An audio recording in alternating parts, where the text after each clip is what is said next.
Kalau dokter punya obat sendiri, bias itu pasti muncul. Itu sendiri. Nah, ini dia Nah, yang ini. seru nih. Ini yang seru. Heeh. Kita tahu dokter tuh dibagi dua, non klinis sama klinis. Non klinis adalah dokter yang tidak praktek. Oke. Gelarnya tetap mengikat. Dokter Tirta, Ya. tidak praktek, terakhir praktek 2018 di IGD Rumah Sakit UGM. Hmm. Setelah kita disumpah dokter, gelar itu akan mengikat. Nah, kalau kita mau Dengan praktek, segala konsekuensinya ya. yoi. Dan ketika kita tuh mau praktek, kita harus punya dua surat, STR dan SIP. Itu yang kemarin dipermasalahkan antara ID ke Menkes. Oke. Zaman dulu STR itu bisa keluar lewat ID. Sekarang lewat Iya, nggak Menkes. Oke. Ini mereka nggak akur. Tapi ya oke lah, itu urusan sepuh-sepuh yang menurutku KTT, kontestasi tingkat tinggi, bukan urusanku. Ya. Dulu sok tahu, sekarang nggak berani lagi. Oke. Nah, yang nomor 2 adalah SIP, surat izin praktek. Nah, Nah, itu dokter praktek.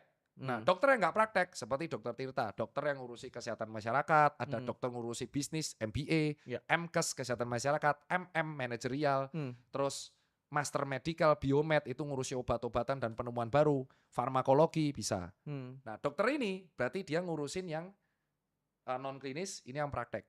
Clear. Nah, di praktek itu ada sumpah pertama.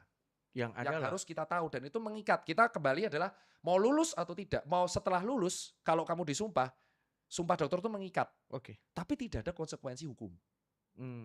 Berarti etis dan gak etis aja. Yo, etis dan etis, maka ada MKEK. Jadi jelas ya, Oke. cluenya ya. Oke. Iya. Namanya etis dan gak etis itu subjektif. Iya. Tidak objektif. Nah, kalau misalkan pakai bahasa hukum itu yang melanggar kayak malpraktek, penipuan, Itu jelas obat lah. palsu sudah jelas. Iya.